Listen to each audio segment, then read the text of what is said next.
خاص آپ کو ٹارگٹ کر کے آپ کی جاب کے پیچھے، آپ کی معیشت کے پیچھے، آپ کی معاشرت کے پیچھے، آپ کے خاندان کے پیچھے لگ جائے، یہ دو وظیفے بڑے مجرب ہیں۔ اللہم اکفنیہم بما شئت، اللہم اکفنیہم بما شئت، اللہم اکفنیہم بما شئت، یہ دعا یاد کرنی چاہیے۔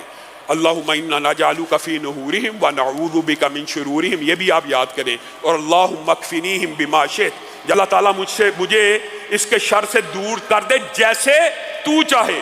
اور دوسری دعا ہے اللہم انا نجعلک فی نحورہم ونعوذ بک من شرورہم۔ مصیبتوں پریشانیوں میں آپ کی دعائیں سننے والا ایک رب ہے۔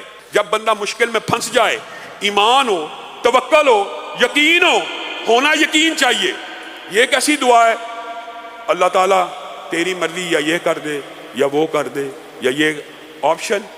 اللہ کے اوپر جو یقین ہے، اعتماد اور توکل سے مانگو۔ اللہ کے اوپر یقین ہے تو یہ بات نہ کہو ہماری دعا سنی نہیں جاتی۔